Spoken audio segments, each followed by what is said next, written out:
السلام علیکم ورحمۃ اللہ تعالی وبرکاتہ نحمده سبحانہ وتبارک وتعالی ونصلی ونسلم علی رسولہ الکریم اما بعد فقد قال اللہ سبحانہ وتبارک وتعالی فی کلامہ القدیم المجید وهو اصدق الصادقین وإن ربك لهو العزیز الرحیم وقال عز وجل في مقام آخر وتوكل على العزيز الرحيم الذي يراك حين تقوم وتقلبك في الساجدين إنه هو السميع العليم صدق الله مولانا العظيم وصدق رسوله النبي الكريم وبلغنا ونحن على ذلك لمن الشاهدين والشاكرين وبكل ما جاء به أشرف الخلائق وأكرمهم على الإطلاق محمد رسول الله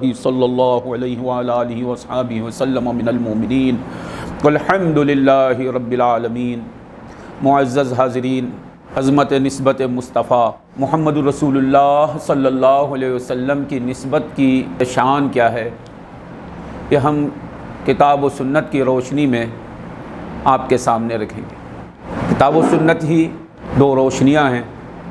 کتاب و سنت قرآن اور حدیث مسلمان کی حقیقی دو آنکھیں ہیں جس سے مسلمان سب کچھ دیکھتا ہے، حق و باطل میں تمیز کرتا ہے، اچھے برے میں فرق کرتا ہے، انصاف اور ظلم میں فرق کرتا ہے. تو کون سی آنکھوں سے؟ انہی آنکھوں کا نام ہے قرآن اور حدیث. جس کے پاس یہ دو آنکھیں نہیں وہ دنیا کا بھی اندھا ہے، آخرت کا بھی اندھا ہے. دو روشنیاں ہیں. اللہ تبارک و تعالیٰ انہیں روشنیوں میں ہمیشہ ہمیں رکھے. ہمیں چاہیے کہ ساری زندگی ہم کتاب و سنت کے مطابق رہیں، کتاب و سنت کے موافق ہماری زندگی رہے، ہمارا ظاہر و باطن رہے، ہمارا حال و خال رہے، ہماری صبح و شام رہے. تو وہ حقیقت میں کتاب و سنت سے استمساک ہے، کتاب و سنت کو پکڑے ہوئے رہنا ہے. فقط کتاب و سنت بول لینا یہ کافی نہیں. کتاب و سنت بولنا بھی بے شک بہت بڑی بات ہے، کیونکہ بہت سے ہیں جو کتاب و سنت کا نام بھی نہیں لیتے. کتاب و سنت کسے کہتے ہیں یہ بھی جانتے نہیں. اس کے مقابلے میں یہ کتاب و سنت کہنا بھی بہت بڑی بات ہے، ایک بہت بڑی توفیق ہے. حقیقت میں کتاب و سنت کو ماننا، کتاب و سنت کو جاننا، کتاب و سنت پر عمل کرنا یہ لازمی ہے. تو یہ ایک مسئلہ ہے سرکار دو عالم صلی اللہ علیہ وآلہ وصحبہ وسلم کی نسبت کی کیا شان ہے. اب میں میری طرف سے بولوں تو 1000 انکار کرنے والے رہیں گے، اور ہر ایک 1000 طرح سے انکار کر سکتا ہے. میری اپنی بات ہے، میری اپنی بنائی ہوئی بات ہے تو انکار کر سکتا ہے. اور یہ وہ بات پیش کرتے ہیں ہم جو قرآن کی بات ہے. قرآن پر تو ہر مسلمان کو ایمان رکھنا لازمی ہے. جو ایمان نہ رکھے وہ مسلمان ہی نہیں ہے، کیونکہ قرآن اللہ تعالیٰ کا کلام ہے، غیر محرف ہے، غیر مبدل ہے. تورات بھی اللہ کا کلام ہے، انجیل بھی اللہ کا کلام ہے. تورات کن پر نازل ہوئی؟ حضرت سیدنا موسیٰ علیہ نبینا علیہ الصلاۃ والسلام پر.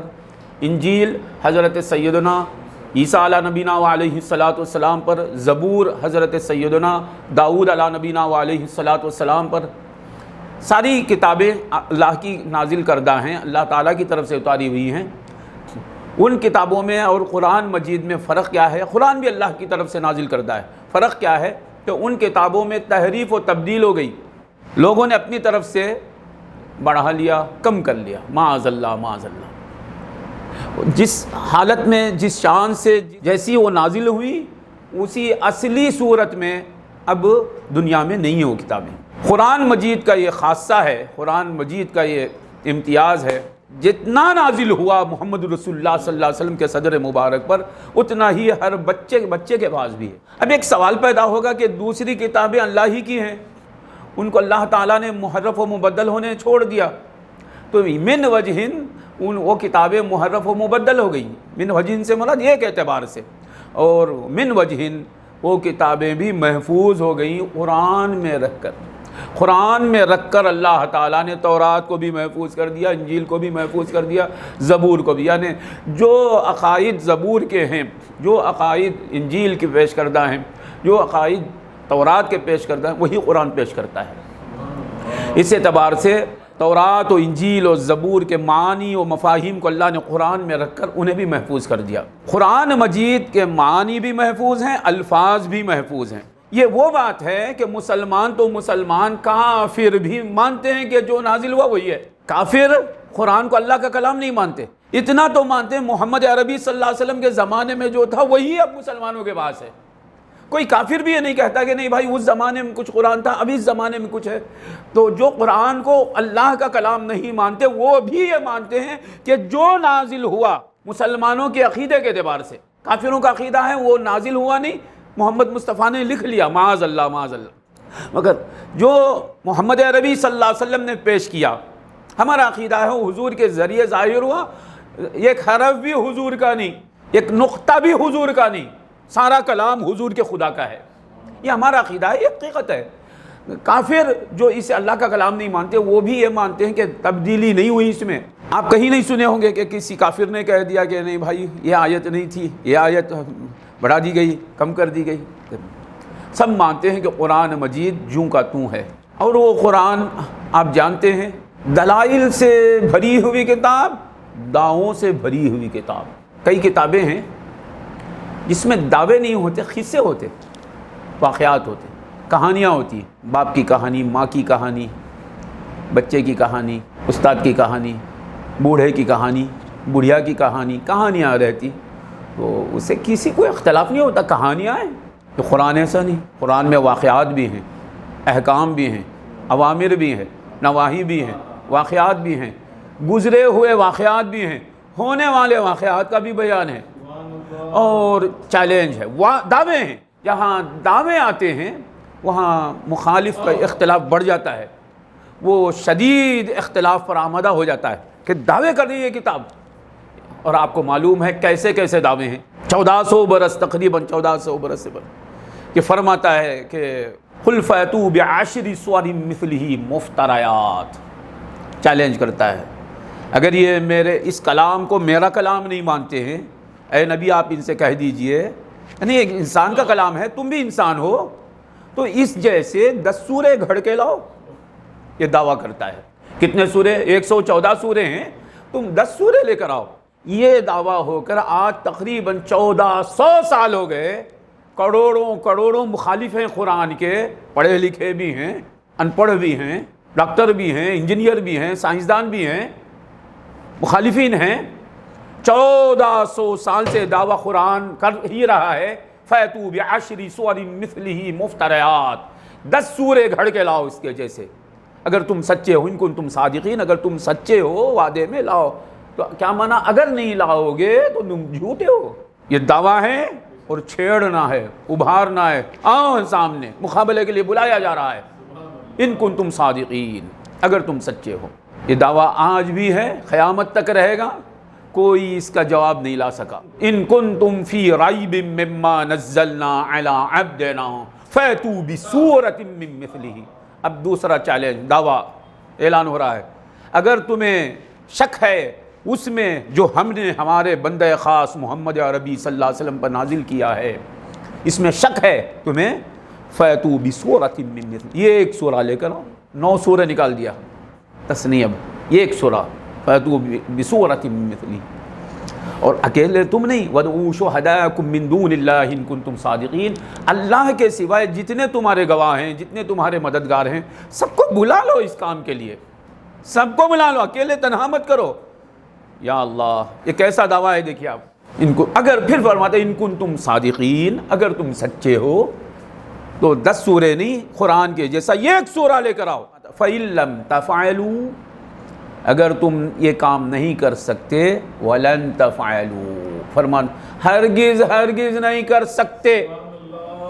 دیکھیے آپ، یہ لہجہ میرے اللہ کا ہے، رب العالمین کا کلام ہے، یہ کسی سے ڈرتا نہیں دبتا نہیں، رب العالمین ہے، وہ مارنے جلانے والا۔ فرماتا فَإِن لَّمْ تَفْعَلُوا وَلَن تَفْعَلُوا، اگر تم یہ کام نہیں کر سکتے اور کر بھی نہیں سکتے، ہرگز نہیں کر، فَاتَّقُوا النَّارَ الَّتِي وَقُودُهَا النَّاسُ وَالْحِجَارَةُ، ڈرو اس آگ سے جس کا ایندھن لوگ اور پتھر ہیں، اعدت للکافرین، کافروں کے لیے وہ تیار کی گئی ہے۔ فرماتا ہے فَلْيَأْتُوا بِحَدِيثٍ مِّثْلِهِ، قرآن کے ایک آیت کی طرح ایک آیت کوئی لے کر آئے، ان کانوا صادقین، اگر یہ سچے ہیں تو لائے۔ اللہ اکبر، 6666 آیتیں ہیں نہ یہ ایک آیت۔ اس سے پہلے تو فرمایا کہ قُل لَئِنِ اجْتَمَعَتِ الْإِنسُ وَالْجِنُّ عَلَىٰ أَن يَأْتُوا بِمِثْلِ هَٰذَا الْقُرْآنِ لَا يَأْتُونَ بِمِثْلِهِ وَلَوْ كَانَ بَعْضُهُمْ لِبَعْضٍ ظَهِيرًا۔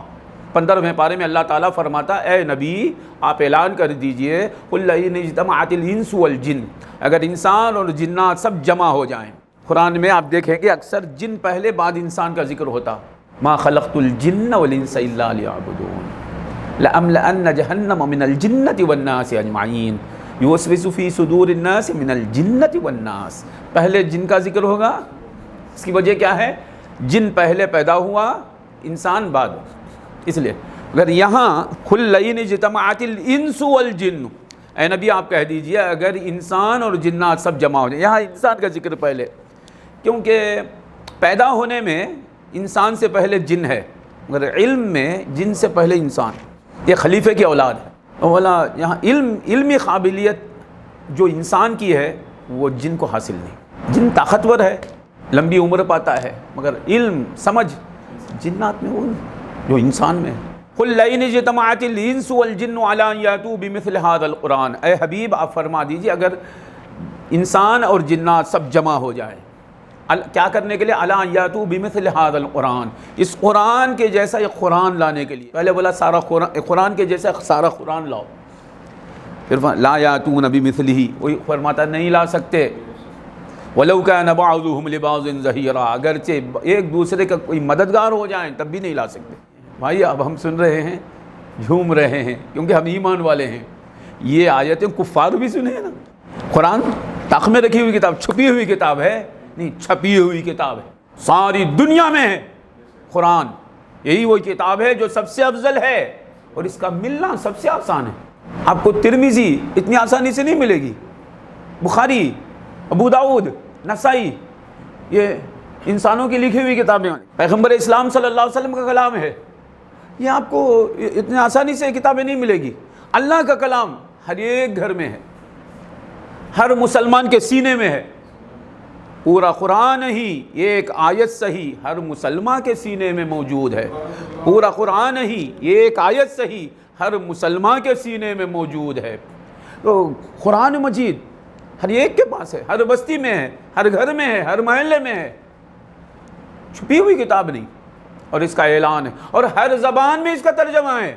اور یہی وہ کتاب ہے جو دنیا میں سب سے زیادہ پڑھی جاتی ہے، سمجھنے کے ساتھ بھی، سمجھے بغیر بھی۔ سمجھے بغیر اس کتاب کے سوائے کوئی کتاب پڑھی نہیں جاتی۔ آپ کو انگریزی سمجھ میں نہیں آتی، وہ کتاب آپ پڑھیں گے نہیں۔ فارسی سمجھ میں نہیں آتی تو کتاب آپ پڑھتے ہیں کیا؟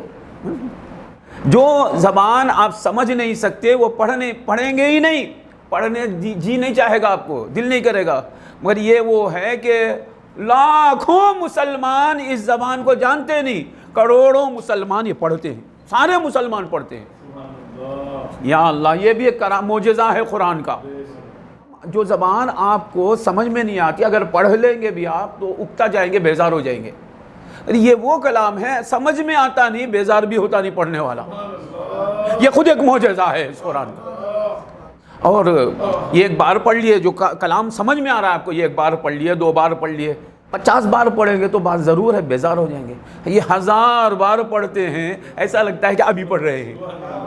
الحمدللہ رب العالمین الرحمن الرحیم، ایسا لگ رہا ہے ابھی پڑھ رہے ہیں۔ اللہ اکبر، 1000 بار سنے ہیں۔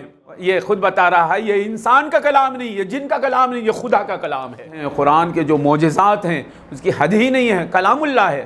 لو كان البحر مدادا لكلمات ربي لنفد البحر قبل ان تنفد كلمات ربي ولو جئنا بمثله مددا۔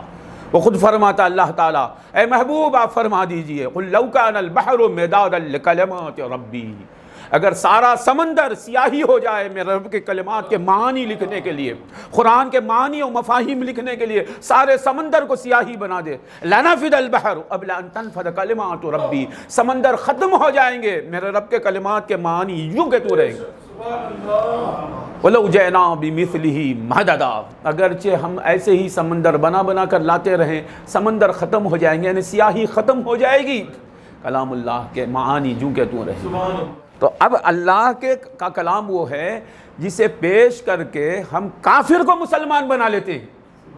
پیش کرنے کے طریقے سے پیش کریں گے تو کافر کلمہ پڑھ لیتا ہے۔ ایسا ہی تو ہوا ہے۔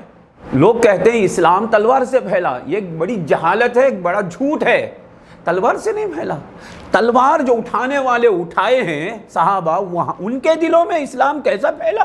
تلوار سے نہیں، محمد مصطفیٰ کے کردار سے، محمد رسول اللہ صلی اللہ علیہ وسلم کے اخلاق سے، قرآن سے۔ جو تلوار سے جو چیز پھیلتی ہے نا وہ بہت جلد ختم ہو جاتی ہے۔ پیار سے جو چیز پھیلتی ہے دنیا ختم ہو جاتی ہے، وہ چیز ختم نہیں ہوتی۔ اسلام پھیلتا جا رہا ہے، بڑھتا جا رہا ہے۔ اب جو اسلام پھیل رہا ہے، کون مسلمان جہاد کر رہے ہیں؟ تلوار کون لے کر نکل رہے ہیں؟ اب تو مسلمان اسلام پر جیسا رہنا چاہیے ویسا نہیں رہتے ہیں، اسلام پھیل رہا ہے۔ معلوم ہوا ہم نہیں پھیلا رہے ہیں، جو پیغمبر ہیں وہ گئے نہیں ہیں، وہ ہیں۔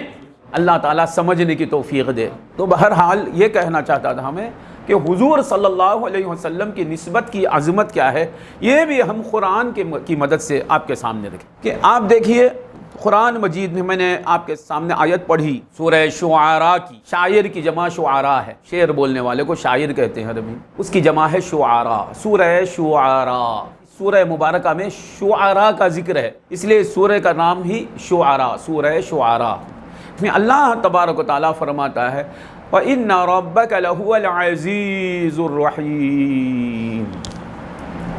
اس کا ترجمہ کیا ہے؟ بلا شبہ اے محمد صلی اللہ علیہ وسلم، آپ کا رب کیا فرماتا ہے؟ اے محمد صلی اللہ علیہ وسلم، بلا شبہ آپ کا رب لَهُوَ الْعَزِيزُ الرَّحِيمُ، ضرور وہی زبردست ہے، رحم کرنے والا ہے۔ وَإِنَّ رَبَّكَ لَهُوَ الْعَزِيزُ الرَّحِيمُ، اس کا ترجمہ کیا ہے؟ بلا شبہ آپ کا رب وہی زبردست رحم کرنے والا ہے۔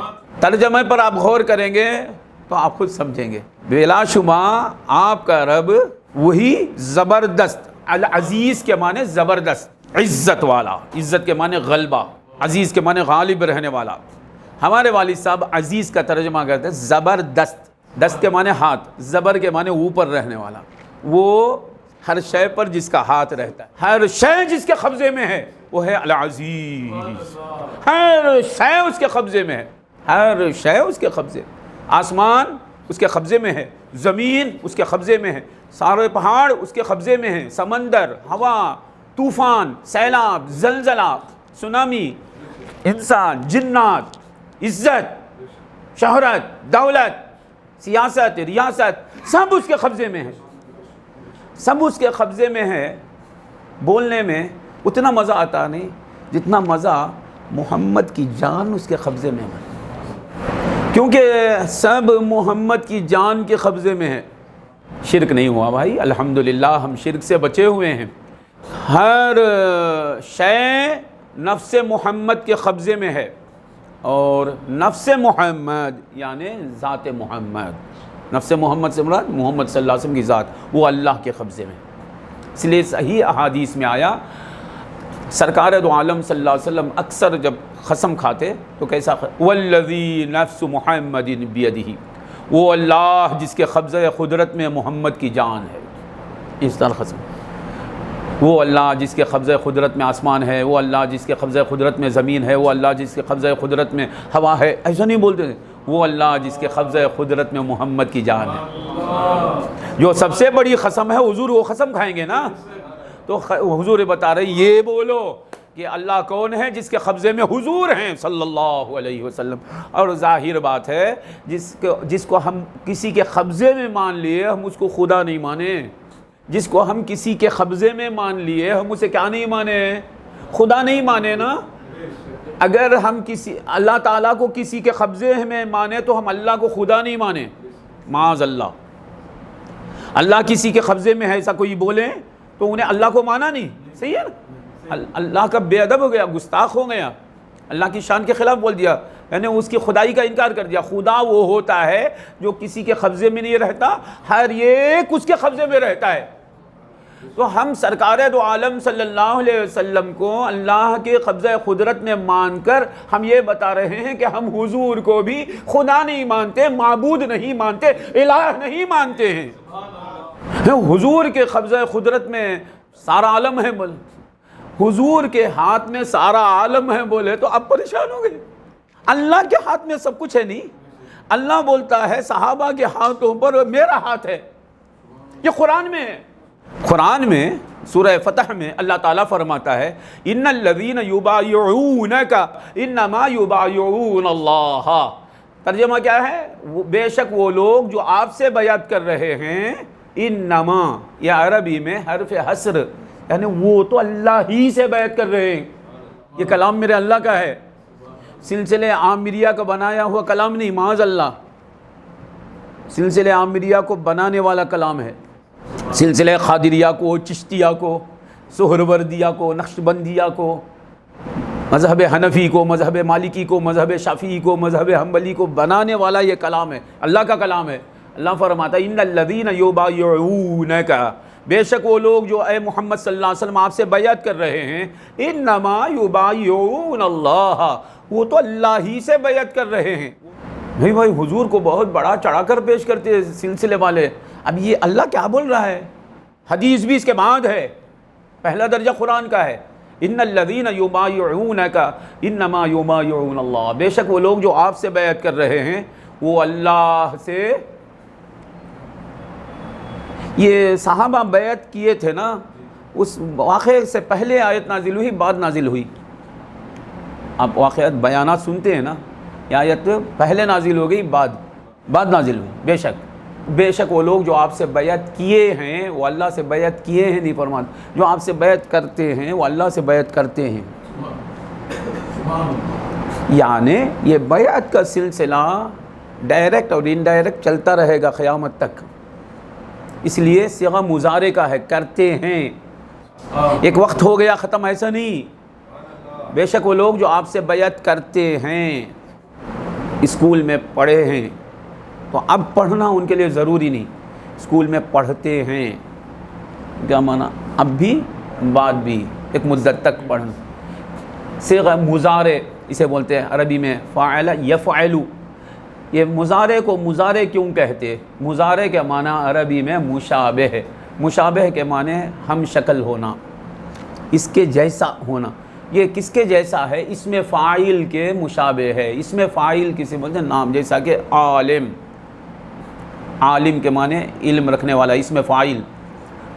یہ نام جب کسی کے لیے کہا جاتا ہے یہ عالم ہیں تو اسی وقت عالم بنتے نہیں ہو، یہ جب بولا جا رہا ہے اس سے پہلے بھی عالم، اب بھی عالم، بعد بھی عالم رہیں گے، اس میں اس میں فاعل۔ یہ انسان ہیں، یہ اب بھی انسان، پہلے بھی انسان، بعد بھی انسان رہیں گے۔ اس میں فاعل میں تینوں زمانے ہوتے، پاسٹ، پریزنٹ، فیوچر، ماضی، حال، مستقبل، تینوں زمانے اس میں فاعل میں رہتے۔ اس فعل مضارع میں دو زمانے رہتے، حال اور استقبال، پریزنٹ اور فیوچر دونوں مل کر رہتے، اس واسطے اسے اس میں فاعل کے مشابہ کو مضارع بولتے۔ تو اللہ تعالیٰ فرماتا ہے ان الذین یبایعونک، جو آپ سے بیعت کرتے ہیں اور کرتے رہیں گے۔ تو صحابہ بیعت کریں ڈائریکٹ، تابعین حضور سے بیعت کریں انڈائریکٹ، یعنی حضور سے بیعت کرنے والوں سے بیعت کیے، اور تبع تابعین حضور سے بیعت کرنے والوں سے بیعت کرنے والوں سے بیعت کیے۔ اس طرح یہ سلسلے قیامت تک جاری رہیں گے۔ تو اللہ فرماتا ہے جو آپ سے بیعت کرتے ہیں، یعنی ڈائریکٹ انڈائریکٹ جو بھی کرتے ہیں، انما یبایعون اللہ، وہ حقیقت میں اللہ سے بیعت کرتے ہیں۔ پھر فرماتا ہے، اب کوئی بولے یہ معنی ہوگا وہ معنی ہوگا، اللہ سے بیعت کرتے ہیں، اللہ اور تاکیداً فرماتا ہے ید اللہ فوق ایدیہم، اللہ کا ہاتھ ہے ان کے ہاتھوں پر۔ شرک سے روکنے والا اللہ، کفر سے روکنے والا اللہ، شرک کرے تو بندے کو کبھی نہیں معاف کروں گا بولنے والا اللہ، وہ اللہ فرماتا ہے صحابہ کے ہاتھوں پر میرا ہاتھ ہے، صحابہ کے ہاتھوں پر میرا ہاتھ ہے۔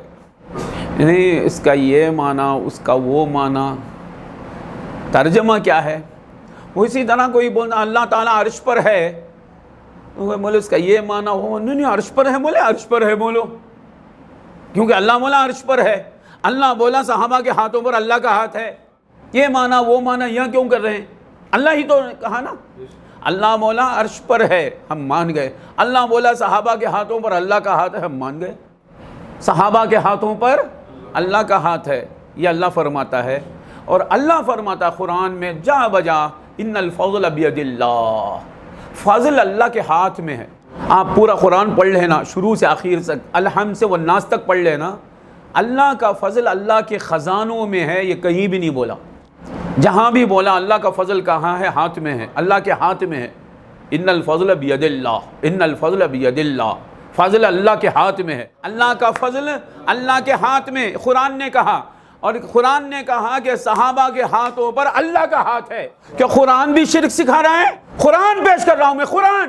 اسی لیے اب بولے قرآن کا یہ معنی آپ لے رہے ہیں تو مجھے بھی حق ہوتا ہے، آپ جب معنی کریں گے قرآن کا تو میں کہوں گا قرآن کا یہ معنی آپ کر رہے ہیں، میں مانتا نہیں۔ تو آپ کیا کہیں گے کہ قرآن کا یہ معنی حدیث میں آیا ہے کیا؟ پوچھیں گے نا، جو آپ کر رہے ہیں یہ معنی۔ اب دیکھو بخاری شریف میں حدیث ہے، پہلی جلد میں ہے، کتاب العلم میں ہے، حضرت ابو ہریرہ رضی اللہ عنہ سے مروی ہے کہ ابو ہریرہ رضی اللہ عنہ کا حافظہ کمزور ہو گیا تھا، تو آپ حضور صلی اللہ علیہ وسلم کے پاس آتے ہیں، آ کر حافظے کی شکایت کرتے ہیں، سوء حافظہ کی شکایت کرتے ہیں۔ سوچنے کی بات ہے، مجھے علاج کرنا ہے تو میں مصطفیٰ بھائی سے علاج کراؤں گا؟ کیوں نہیں کراؤں گا؟ بھائی پڑھے لکھے آدمی ہیں، نمازی ہیں، پرہیزگار ہیں، سب ڈاکٹر نہیں، کیونکہ ہم جانتے ہیں یہ کام یہ نہیں کر سکتے، وہ بولتے نہیں، بولنا فضول ہے، اور صحابی فضول کام نہیں کریں گے۔ صحیح البخاری میں حدیث ہے، حافظہ کمزور ہو گیا ہے، اس کی شکایت حضور سے کر رہے ہیں، اور یہ کون ہیں؟ صحابی ہیں۔ صحابی میں کون صحابی ہیں؟ اصحاب صفہ والے صحابی ہیں۔ صفہ سمجھتے ہیں؟ سرکار صلی اللہ علیہ وسلم کے دولت قدے کے پاس ایک چبوترا تھا مقدس، اس پر صحابہ بیٹھے رہتے تھے۔ وہ صحابہ وہ نوکری نہیں کرتے تھے، چاکری نہیں کرتے تھے، ان کا بزنس نہیں تھا، بس ان کا کام یہی تھا کہ حضور کو تکتے رہتے تھے، حضور صلی اللہ علیہ وسلم کا صدقہ لیتے رہتے، حضور صلی اللہ علیہ وسلم سے بات سنتے رہتے تھے، حضور صلی اللہ علیہ وسلم کے قدموں پر پڑے رہنا ہی ان کی زندگی تھی۔ یہ اصحاب صفہ، یہ وہ مجمع ہے۔ آج ہمارے پاس قرآن ہے، حدیث ہے، یہ سب وہ چبوترے پر بیٹھنے والوں کا صدقہ ہے۔ 5374 حدیثیں، 5370 پر 4 حدیثیں ابو ہریرہ رضی اللہ عنہ سے مروی ہیں۔ آپ حضور کے ساتھ رہے 3 سال، واقعہ خیبر ہوا نا، خیبر کی جنگ، اسی سال آپ داخل اسلام ہوئے۔ 3 سال کے بعد سرکار کا پردہ ہو گیا۔ 3 سال حضور کے ساتھ رہے کون؟ حضرت ابو ہریرہ۔ آپ کا نام کیا ہے؟ عبد الرحمن بن صخر، عبد الرحمن آپ کا نام ہے۔ ابو ہریرہ مشہور ہو گیا۔ ہریرہ کہتے ہیں چھوٹی بلی، بلی کا بچہ۔ وہ روایات میں آیا کہ آپ جب بھی باہر نکلتے اپنے آستین میں ایک بلی کا بچہ رکھ لے کر نکلتے۔ سبحان اللہ، یہ آپ کی تواضع ہے۔ آج کل ہم 2-4 حرف پڑھ لیے تو بلی کا بچہ آستین میں رکھ لے کر پھریں گے کیا؟ ارے کیا بھائی، لوگ کیا سمجھیں گے؟ ان کو کیا کام ہے؟ لوگوں سے کیا کام ہے؟ بلی کا بچہ سرکار کے پاس آئے، آستین میں بلی کا بچہ ہے۔ یا ابو ہریرہ، یہ کیا ہے؟ یا ہریرہ، یہ بلی کا بچہ، انت ابو ہریرہ، آپ بلی کے بچے کے باپ ہیں، بلی کا بچہ رکھتے ہیں۔ وہاں سے یہ نام مشہور ہو گیا، ابو ہریرہ، ابو ہریرہ۔ آپ کا نام ہے عبد الرحمن، یہ نام بھی حضور صلی اللہ علیہ وسلم نے رکھا۔ ان کا اسلام قبول کرنے سے پہلے عبد العزیٰ، عبد الکعبہ کچھ دوسرا نام تھا، سرکار دو عالم صلی اللہ علیہ وسلم کا نام عبد الرحمن رکھا، وہ نام بھی مشہور نہیں ہوا، ابو ہریرہ سے مشہور ہو گئے۔ حضرت ابو ہریرہ رضی اللہ تعالیٰ عنہ 3 سال سرکار کی صحبت میں رہے، سرکار کے چوکھٹ پر پڑے رہتے۔ اصحاب صفہ میں سے ہیں، پہننے کے لیے پورا کپڑا میسر نہیں، تہبند ہے تو اوپر اوڑھنے کے لیے چادر نہیں، ایسے حالت میں رہتے تھے، بھوکے پیاسے رہتے تھے، کائنات کو نوازنے والے۔ اللہ اکبر، آج ہم نمازیں پڑھ رہے ہیں، نمازی ہیں بھائی، روزہ نماز پڑھ رہے ہیں تو حضرت ابو ہریرہ کی مدد ساتھ ہے، کیونکہ وہ روایتیں حضرت ابو ہریرہ سے مروی ہیں۔ آپ روزہ رکھ رہے ہیں، ابو ہریرہ کی مدد ہمارے ساتھ ہے۔ آپ زکوٰۃ دے رہے ہیں، ابو ہریرہ رضی اللہ عنہ کی مدد ہمارے ساتھ ہے۔ آپ حج کر رہے ہیں، ابو ہریرہ رضی اللہ عنہ کی مدد آپ کے ساتھ ہے۔ آپ گناہوں سے بچ رہے ہیں، ابو ہریرہ رضی اللہ عنہ کی مدد آپ کے ساتھ ہے۔ تو یہ ایک نہیں، کروڑوں کروڑوں نمازی، روزے دار، حاجی ہو رہے ہیں، یہ سب صدقہ ہے ابو ہریرہ رضی اللہ عنہ کا۔ آپ بھوکے پیاسے سرکار دو عالم صلی اللہ علیہ وسلم کے صفہ شریف پر رہتے تھے۔ آپ کا ظاہراً تو یہ مقام ہے کہ چبوترے پر رہتے تھے، خدا کے پاس کیا مقام ہے کہ واقعہ ہے، آپ کو معلوم ہوگا کہ ایک بار مشرکین مالدار کفار آ گئے حضور کی محفل میں، آ کر کہنے لگے یا محمد صلی اللہ علیہ وسلم، یہ فقیر غریب، یہ نچلے لوگ یہ بیٹھے رہتے ہیں آپ کی مجلس میں، سرکار دو عالم صلی اللہ علیہ وسلم کی شان ہے، اکثر غربا آپ کے ساتھ رہیں گے، آپ غریبوں کے ساتھ رہیں گے، تو یہ رہتے ہیں، ہم ان کے ساتھ نہیں بیٹھتے، آپ ان کو یہاں سے چلا دو، ہٹا دو تو ہم بیٹھیں گے، آواز سنیں گے۔ آقا نے جواب دیا ما انا بطارد المومنین، یہ ایک ہی جواب دیا، میں ایمان والوں کو ہانکنے والا نہیں، میں ایمان والوں کو دھتکارنے والا نہیں، میں ایمان والوں کو دور کرنے والا نہیں۔ ہمارے لیے خوشخبری ہے، دیکھو ان فقیر صحابہ کو ہٹانے کو کہہ رہے ہیں تو حضور نے یہ فرمایا میں ان کو ہٹانے والا نہیں، تو بات وہاں تک خاص رہتی ظاہراً۔ حضور نے عام جواب دیا جو بھی ایمان والے ہیں میں انہیں دور کرنے والا نہیں۔ ایمان ہے آپ کے پاس تو کوئی دنیا دار، کوئی مالدار، کوئی ثروت والا، دولت والا آپ کو دور کرتا ہے، پرواہ مت کرو، محمد رسول اللہ فرماتے ہیں میں ایمان والوں کو دور کرنے والا نہیں ہوں۔ مست رہنا کہ میرے پاس ایمان ہے تو حضور مجھے دور نہیں کرنے والے، ما انا بطارد المومنین، میں ایمان والوں کو ہانکنے والا نہیں، ایمان والوں کو کبھی دور نہیں کرنے والا۔ یہ سن کر کافروں نے کہا ایسی بات ہے تو یہ ان کے لیے ایک الگ وقت رکھو، ہمارے لیے ایک الگ، جب یہ رہیں گے تو ہم نہیں رہیں گے، جب ہم رہیں گے ان کو اجازت نہیں۔ سرکار دو عالم صلی اللہ علیہ وسلم نے کہا یہ ایک الگ الگ وقت کی بات ہو رہی ہے، تو حضور کے قلب مبارک میں بات آئی، رحمت للعالمین ہیں سرکار کے، یہ جو غیر ہیں وہ بھی ہمارے ہو جائیں، یہ تو ہمارے اپنے ہیں، تھوڑی دیر کے لیے مسجد میں بٹھا دیں گے ان کو، یہ جو غیر ہیں کافر ہیں یہ بھی مومن ہو جائیں، کیونکہ سرکار کو ایمان اور اسلام پر بڑی حرص ہے۔ تو سرکار نے فرمایا اچھا یہ بات ہے تو ایک الگ بات ہے، تو کافروں نے کہا یہ زبان سے نہیں چلتا، لکھ کر دو، رائٹنگ میں ہونا، تحریری طور پر۔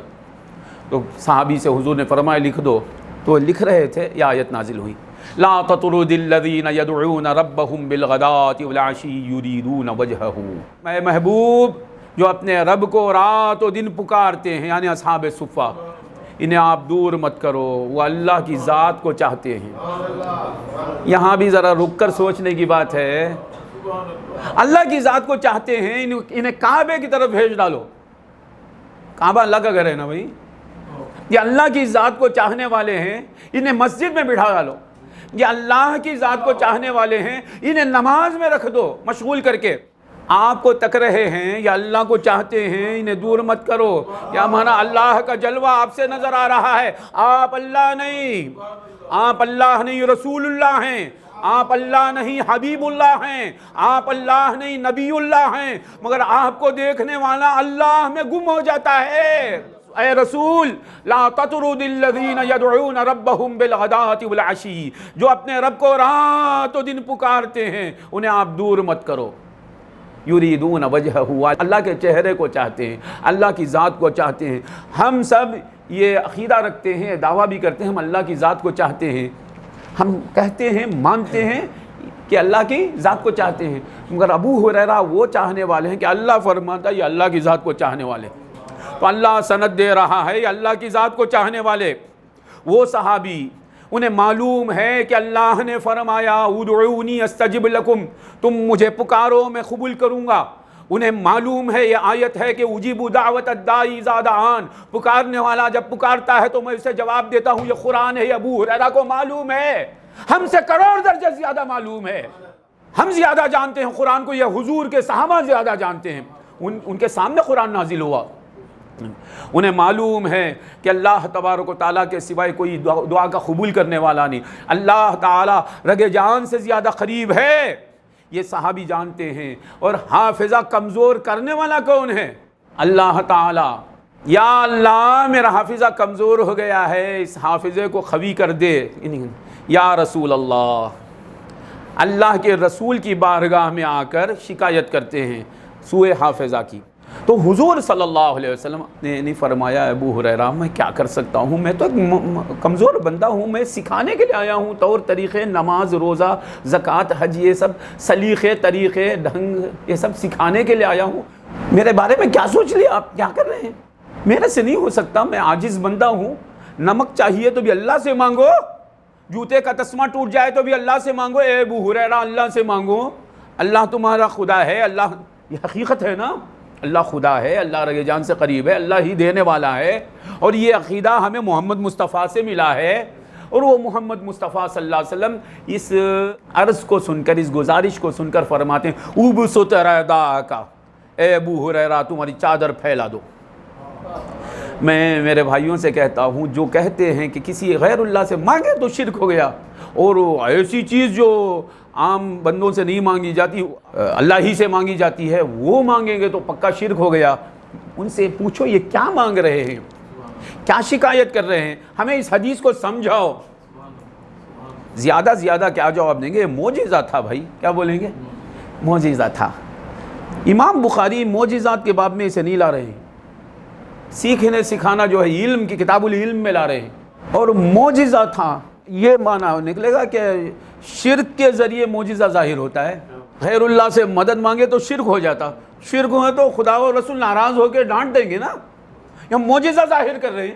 نہیں، وہ ابو ہریرہ رضی اللہ عنہ کے ایمان کو بڑھانے کے لیے تھا، جب ان کے ایمان کو بڑھانے کے لیے تو میرے ایمان کو زیادہ بڑھانے کی ضرورت ہے، اور معجزہ تھا، معجزہ اب بھی معجزہ ہے، اور یہی تو ہم کہتے ہیں معجزہ والے تب بھی تھے اب بھی تھے، بولے اے ابو ہریرہ ابسط رداءک، تمہاری چادر پھیلا دو، تو چادر پھیلا، اور حضور بول رہے ہیں ابسط رداءک، چادر پھیلاؤ، حضور کے سامنے چادر پھیلا رہے ہیں، کیا منظر ہوگا، اللہ کا بندہ رسول اللہ کے سامنے پھیلایا مانگنے کے لیے، اور یہ رسول اللہ بول رہے ہیں کہ چادر پھیلاؤ۔ قرآن میں اللہ کہتا ہے ما ینطق عن الہوی ان هو الا وحی یوحی، محمد خواہش سے کچھ بھی نہیں بولتے، اور جو بھی ہے ہمارا کلام ہے، ہماری وحی ہے۔ تو شرک سے بیزار خدا محمد مصطفیٰ پر وحی نازل کیا ہے، بولو چادر پھیلاؤ، تو چادر پھیلا دیے۔ راوی کہتے ہیں ابو ہریرہ فرماتے ہیں کہ حضور صلی اللہ علیہ وسلم اپنی مٹھی کو بند کر کے میری چادر میں ڈال دیا۔ آپ مجھ سے فقہ کا مسئلہ پوچھے ایسا کرا میں، تو آپ کیا بولیں گے؟ کیا حافظ صاحب آپ فضول حرکت کر رہے ہیں، کیا ہے یہ؟ فضول کام ہم کر سکتے ہیں، پیغمبر نہیں کر سکتے، پیغمبر سے فضول کام ہو ہی نہیں سکتا، یہ ہمارا عقیدہ ہے، کیونکہ قرآن کہتا ہے قل ان اتبع الا ما یوحی الی من ربی، اے محبوب آپ فرما دیجئے میرے رب کی طرف سے جو وحی نازل ہوتی ہے میں اسی کو فالو کرتا ہوں، اسی کے پیچھے چلتا ہوں۔ ہاتھ بند کر کے یوں ڈال رہے ہیں تو کس کی پیروی اور وحی کی پیروی ہو رہی ہے؟ تو اب سب کا عقیدہ ہے یہ حافظہ جو ہے، قوت یادداشت، میموری پاور، یہ اللہ کا بہت بڑا فضل ہے۔ وہ ایک خطرہ پانی بھی اللہ کے فضل سے ہے، ایک ایک دانہ اللہ کے فضل سے ہے، یہ سانس جو لے رہے ہیں نا بے خیالی میں ہم، یہ بہت بڑا اللہ کا فضل ہے۔ ہاتھ اٹھا رہے ہیں، ایسا کر رہے ہیں، اللہ کا خاص فضل ہے۔ اگر اللہ تعالیٰ کا فیصلہ ہو جائے کہ ضرورت پر تو ہاتھ اٹھانا چاہے تو میں مدد کروں گا، بے ضروری یوں ہاتھ کرنا چاہے تو میں قوت سلب کر لوں گا، کیا حال ہو جائے گا؟ نہیں، ضرورت پر ہاتھ اٹھانا چاہتے ہیں خدا کی قوت ساتھ ہے، بے ضروری آپ ہاتھ اٹھانا چاہتے ہیں یہ اللہ کا فضل ہے۔ یہ پلک جو جھپک رہے ہیں اللہ کا فضل ہے، آنکھیں بند کرے کھول نہیں سکتے ہیں، کیا حال ہو جائے گا مولا؟ یہ جو ہم دیکھ رہے ہیں منظر سب نظر آ رہا ہے، یہ اللہ کا خاص فضل ہے۔ سو رہے تھے اٹھے، کچھ بھی دکھتا نہیں ہے، بیوی بھی دکھتی نہیں، بچے بھی دکھتے نہیں، گھر دکھتا نہیں، کیا معلوم؟ ارے موت بہتر ہے بولیں گے آپ، ہے نا؟ آرام سے دیکھ رہے ہیں، آہا یہ اللہ کا فضل ہے۔ آپ کا چہرہ بگڑا نہیں، اللہ کا فضل ہے۔ کتنے لوگ ہیں چھوٹی عمر میں بوڑھوں کے جیسے چہرے ہو جاتے ہیں، وہی حسین و جمیل چہرہ، یہ اللہ کا فضل ہے۔ یہ کل بھی آپ خوش تھے، آج بھی خوش ہیں، یہ اللہ کا فضل ہے۔ کل بھی آپ بے نیاز تھے، لوگوں کی ضرورت آپ کو نہیں تھی، آج بھی نہیں، اللہ کا فضل ہے۔ کتنے ہیں کل تک بے نیاز تھے، آج ہاتھ پھیلانے والے ہو گئے۔ اللہ نے ایسا نہیں بنایا، اللہ کا فضل ہے۔ ہر دولت اللہ کا فضل ہے، ہر نعمت اللہ کا فضل ہے۔ یہ حافظہ بہت بڑا اللہ کا فضل ہے، معمولی فضل نہیں، بہت بڑا فضل ہے اللہ کا، کہ جو سنتے ہیں یاد ہو جائے۔ الحمدللہ کتنے لوگ ہیں بھول جاتے، تھوڑی دیر پہلے کیا ہوا معلوم نہیں، کچھ پہلے کیا کھائے معلوم نہیں، کچھ بھی یاد نہیں، یاد رکھتے ہیں، یہ اللہ کا فضل ہے۔ سبحان اللہ، سمجھے یادداشت عزت ہے۔ وہ لوگ سمجھے بھاری کپڑے پہن لینا، اس پر گاڑی چلانا، کار لے لینا، اسکوٹر، یہ عزت سمجھے، یہ بھول نہیں نا، یہ عزت ہے۔ یہ تو لوگ ہنسیں گے، کیا بھئی یہ تھوڑی دیر پہلے بولے، اب وہ یاد نہیں ان کو؟ نہیں بھائی، ان کے سامنے کوئی بات بول دی ہے 10 سال کے بعد بھی ان کو یاد، کیا ہے وہ؟ عزت ہے وہ۔ حافظہ اللہ کا فضل ہے نہیں ہے، اللہ کا فضل ہے نا۔ تو مصطفیٰ فرماتے چادر پھیلاؤ، وَضُمُ مُرَيْدَا کا، پھر فرماتے تمہاری چادر لگا لو۔ یا اللہ، گیا بتا رہے ہیں تو مجھ سے بھیک مانگے حافظے کی، میں نے دے دیا۔ حافظہ اللہ کا فضل ہے، اور وہ کہاں ہے؟ محمد مصطفیٰ کے ہاتھوں میں ہے۔ سرکار دو عالم صلی اللہ علیہ وسلم قسم کھاتے ہیں، الذی نفس محمد بیدہ، وہ اللہ جس کے قبضہ قدرت میں محمد کی جان ہے۔ ساری کائنات حضور کے قبضے میں ہے، اور حضور اللہ کے قبضے میں ہے۔ سورہ شعراء میں اللہ تبارک تعالیٰ فرماتا ہے اِنَّ رَبَّكَ لَهُوَ الْعَزِيزُ الرَّحِيمُ۔ یہ خطاب کس سے ہے؟ حضور سے۔ کس سے خطاب کرتا ہے؟ خطاب میں نے بات کس سے کر رہا ہے اللہ تعالیٰ؟ حضور سے۔ بے شک آپ کا رب وہی زبردست، یعنی عزت والا، رحم والا ہے۔ عزت کے ساتھ رحم کو جوڑا ہے، زبردست رحم کرنے والا ہے، عزت والا رحم کرنے والا ہے۔ یہ سورہ شعراء میں 8 بار اس آیت کو دہرایا اللہ نے۔ واقعہ کیسا ہے؟ آپ سورہ شعراء پڑھیں گے، آج جا کر سورہ شعراء پڑھیے، مزہ ملے گا۔ سارا مزہ قرآن میں ہے، حدیث میں۔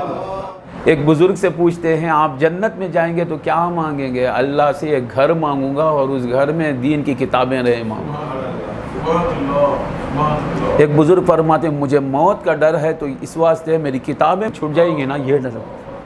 بے شک آپ کا رب ہی وہی زبردست رحم کرنے والا ہے۔ ایک واقعہ سنا تھا حضرت نوح علیہ السلام کا۔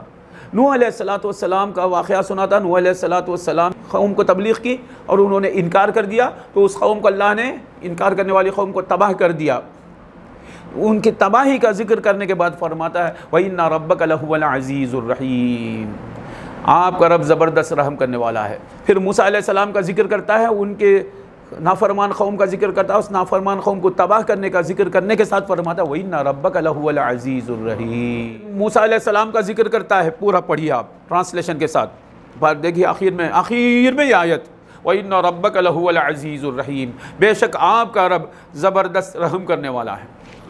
پھر حضرت ہود علیہ السلام کا ذکر کرتا ہے، ان کی نافرمان قوم کا ذکر کرتا ہے، ان کی اس نافرمان قوم کی تباہی کا ذکر کر کے فرماتا ہے وَإِنَّ رَبَّكَ لَهُوَ الْعَزِيزُ الرَّحِيمُ، بلا شبہ آپ کا رب زبردست رحم کرنے والا ہے۔ پھر حضرت صالح علیہ السلام کی قوم کا ذکر کرتا ہے، اور اس قوم کی نافرمان قوم کی تباہی کا ذکر کرتا ہے، پھر فرماتا ہے آپ کا رب۔ یہ لاسٹ میں یہ بات کیوں بار بار دہرا رہا ہے؟ سوال پیدا ہو، قرآن میں غور کرنا ہے نا۔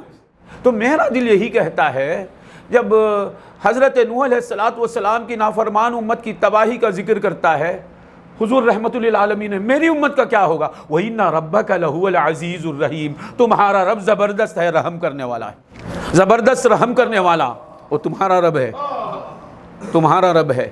بار بار کہتا میں تمہارا رب ہوں، اور امت تمہاری ہے۔ وَإِنَّ رَبَّكَ لَهُوَ الْعَزِيزُ الرَّحِيمُ، زبردست ہے، رحم کرنے والا ہے۔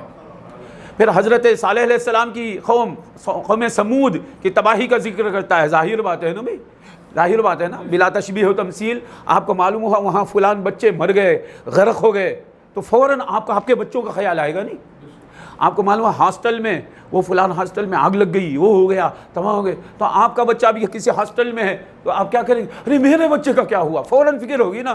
مصطفیٰ رحمت للعالمین ہے، میری امت کا کیا ہوگا؟ وَإِنَّ رَبَّكَ لَهُوَ، وہ قوم سمود کو تباہ کرنے والا تمہارا رب ہے، اور یہ امت تمہاری ہے۔ تمہارا خدا کون ہے؟ زبردست ہے، رحم کرنے والا ہے، زبردست ہے، رحم کرنے والا ہے، قدرت والا ہے، رحم کرنے والا ہے، جلال والا ہے، جمال والا ہے، قہر کرنے والا ہے، کرم کرنے والا ہے، وہ تمہارا رب ہے۔ ان ربک لہو العزیز الرحیم۔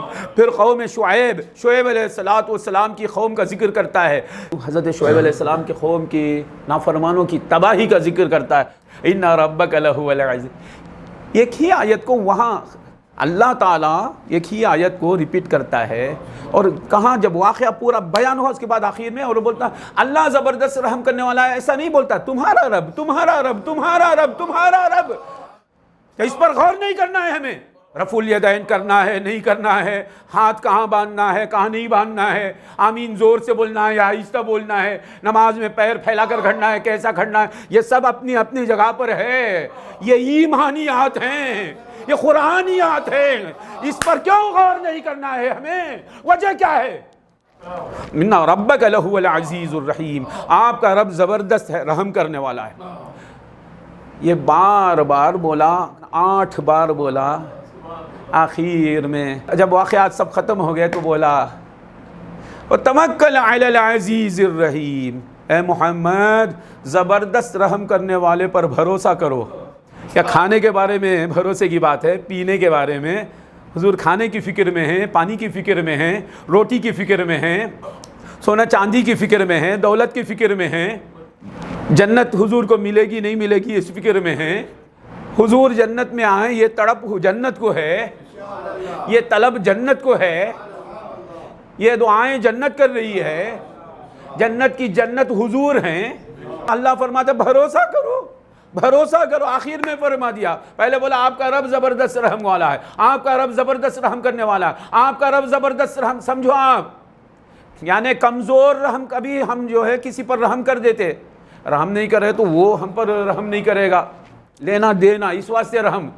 اللہ کا رحم ایسا نہیں، بتا زبردست ہوں میں، رحم کرنے والا ہوں، کسی سے دب کر ڈر کر رحم کرنے والا نہیں، زبردست ہوں میں، رحم کرنے والا ہوں، میں تمہارا رب ہوں، تمہارا رب ہوں۔ وَإِنَّ رَبَّكَ لَهُوَ الْعَزِيزُ الرَّحِيمُ وَإِنَّ رَبَّكَ بار بار دہرایا، آخر میں فرما دیا توکل علی العزیز الرحیم، اے محمد صلی اللہ علیہ وسلم آپ توکل کیجئے، بھروسہ کیجئے زبردست رحم کرنے والے پر۔ اب وہ بولا کون ہے وہ؟ الذی یراک، وہ جو تم کو دیکھتا رہتا ہے۔ دیکھو قرآن سنا رہا ہوں میں، حین تقوم، جب آپ کھڑے ہو جاتے ہیں تو آپ کو دیکھتا رہتا ہے، یعنی آپ کی کھڑت کو دیکھنے والا، یعنی آپ سے پیار کرنے والا، آپ سے محبت کرنے والا، آپ کے قیام کو بہت پیار سے دیکھتا ہے۔ الذی یراک حین تقوم وتقلبک فی الساجدین، سجدہ کرنے والوں میں آپ کے سجدے کو دیکھتا رہتا ہے، یعنی آپ سے محبت کرنے والا، آپ سے بے پناہ محبت کرنے والا، ساری مخلوق سے زیادہ آپ کو چاہنے والا۔ توکل علی العزیز الرحیم الذی یراک حین تقوم وتقلبک فی الساجدین انہ هو السمیع العلیم، وہی سننے والا ہے، آپ تو اسے سنا رہے ہیں، وہ جاننے والا ہے آپ کس فکر میں ہیں، آپ کو کیا فکر ہے آپ جانتے ہیں۔ امت آپ کی ہے نا، میں آپ کا رب، آپ سے امت کو نسبت ہے، امت آپ کی، آپ کو اتنی محبت ہے، آپ کی امت ہے اس لیے آپ کو امت سے اتنی محبت ہے، آپ میرے ہیں مجھے آپ کا لحاظ ہے۔ وَإِنَّ رَبَّكَ لَهُوَ الْعَزِيزُ الرَّحِيمُ، ربک کا معنی ہے تمہارا رب، آپ کا رب۔ اللہ تعالیٰ عرش کا بھی رب ہے، اللہ تعالیٰ کعبے کا بھی رب ہے، اللہ تعالیٰ مکے کا بھی رب ہے، اللہ تعالیٰ آسمان کا بھی رب ہے، اللہ تعالیٰ زمین کا بھی رب ہے، اللہ تعالیٰ ہوا کا رب ہے، اللہ تعالیٰ ہر شے کا رب ہے۔ اللہ تعالیٰ نے قرآن مجید میں سب سے زیادہ اپنے آپ کو جس کا رب کہا ہے وہ محمد مصطفیٰ ہے۔ کعبے کا رب، بہت سے لوگ یہ دعا کرتے اے رب کعبہ، اے رب کعبہ، غلط نہیں کرتے ہیں، رب کعبہ کا معنی کعبے کا رب، کعبے کا رب اللہ نے قرآن میں ایک بار ہی کہا، کتنے بار؟ بے شک کعبہ بہت مشرف ہے، معظم ہے، ایک بار۔ مکے کا رب اللہ نے ایک بار کہا، لوگوں کا رب کہیں کہیں کہا، آسمان و زمین کا رب کہیں کہیں کہا، محمد کا رب 100 سے زیادہ بار کہا، 9 سے زیادہ نہیں، میں نے کاؤنٹ کیا ہے، گنا ہوں، قرآن پر جھوٹ نہیں کہتا ہوں، 100 سے زیادہ بار، ایک دو بار نہیں، سب اللہ کے بندے ہیں نا، ہمارے پیر صاحب ہیں، ہم سب ان کے مرید ہیں. یہ بولے میں تمہارا پیر ہوں، میں تمہارا پیر ہوں. خوشی کی بات ہے سب کے لیے کہ پیر صاحب اپنے آپ کو ہم سے منسوب کر کے، ہم سے مضاف کر کے ہمارا ذکر کر رہے ہیں، خطاب کر رہے ہیں ہم سے، میں تمہارا پیر ہوں. ہزاروں مرید ہیں، اس میں سے ایک سے حارث میں تمہارا پیر، تمہارا پیر. تمہارے پیر کے بارے میں تمہارا کیا خیال ہے حارث؟ تمہارے پیر کو تم کتنا چاہتے ہو؟ آپ کیا سمجھیں گے؟ کیا ہے یہ؟ کیا ہے یہ؟ کون ہے وہ حارث؟ پوچھیں گے نا کیا بات ہے یہ؟ کیا بات ہے؟ ہزاروں لاکھوں کے پیر ہیں، بار بار یہ ایک ذات کا نام لے کر تمہارا پیر بول رہے ہیں. تو کوئی خاص ذات ہے یہ کہ اپنے آپ کو پیر صاحب ان کا پیر کہتے ہیں، تو یہ خاص ترین مرید ہوگا. رب تعالیٰ جو غنی عن العالمین ہے، سمد ہے، احد ہے، ذوالجلال والاکرام ہے، اسے کسی شے کی پرواہ نہیں. وہ بارہا فرماتا ہے ربو کا. یہ ایک سورہ ہے نا، سورہ والضحیٰ، یہ ایک سورہ، اس میں 3 بار ربو کا، تمہارا رب.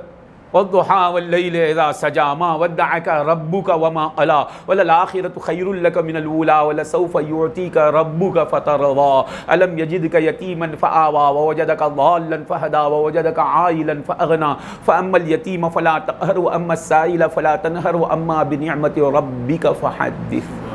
یہ ایک سورے میں کتنے بار؟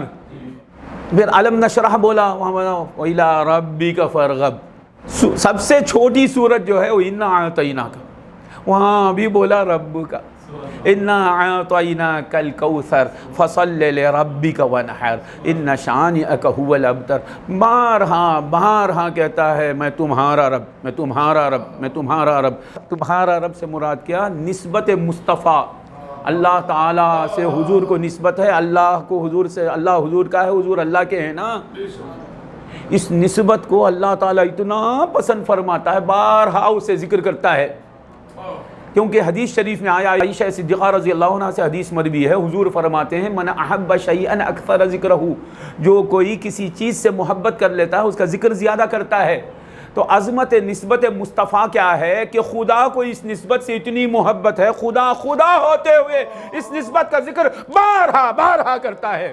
مسلمانوں نماز پڑھو، روزہ رکھو، زکوٰۃ دو، عمل صالح کرو، خوف خدا کرو، آخرت کی تیاری کرو. یہ کیا ہے عقائد؟ یہ دیکھو خدا تعالیٰ اپنے پیغمبر کی شان کس طرح بیان کرتا ہے قرآن میں، یہ دیکھو. تو جب خدا تعالیٰ اس نسبت کو اتنا چاہتا ہے کہ اس نسبت کو بارہا بیان کرتا ہے. آدم علیہ السلام کے واقعہ بیان کرنا ہے، وَإِذْ قَالَ رَبُّكَ لِلْمَلَائِكَةِ إِنِّي جَاعِلٌ فِي الْأَرْضِ خلیفہ. یاد کرو اس وقت کو جب کہ آپ کے رب نے کہا فرشتوں سے میں خلیفہ بنانے والا ہوں زمین میں. واقعہ آدم علیہ السلام کا سنانا ہے. بولتا آپ کا رب قوم عاد کو تباہ کر دیا. فرماتا علم تر کیف فعل ربک بعاد. اے نبی کہ آپ نے نہیں دیکھا آپ کے رب نے کیا کیا عاد کے ساتھ؟ ہاتھی والوں کو ہلاک کر دیا. فرماتا علم تر کیف فعل ربک باصحاب الفیل. آپ کے رب نے کیا کیا ہاتھی والوں کے ساتھ؟ کیا آپ نے نہیں دیکھا؟ واقعہ کچھ اور ہے، وہاں بھی ہوتا آپ کا رب، آپ کا رب، آپ کا رب، آپ کا رب. اس میں بے انتہا مصلحتیں ہیں. ایک مصلحت ہے کہ حضور کی نسبت کی شان بیان کر رہا ہے اللہ تعالیٰ. اللہ ہوتے ہوئے اللہ سے حضور کو نسبت ہے، یہ حضور کی شان ہے. اللہ تعالیٰ صمد ہے، احد ہے، غنی ہے. اللہ تعالیٰ اس نسبت کو بارہا بیان کر کے میں ہوتے ہوئے اس نسبت کو ایسا بیان کرتا ہوں. تو تم اس نسبت پر فخر کیوں نہیں کرتے؟ نسبت مصطفیٰ پر کیوں شکر نہیں کرتے؟ اللہ تعالیٰ ہمیں عظمت نسبت مصطفیٰ پر ایمان رکھنے والا اور نسبت مصطفیٰ پر قائم رہنے والا، نسبت مصطفیٰ پر مرنے والا، نسبت مصطفیٰ کے ساتھ حشر میں اٹھنے والا بنائے. وآخر دعوانا ان الحمد للہ رب العالمین.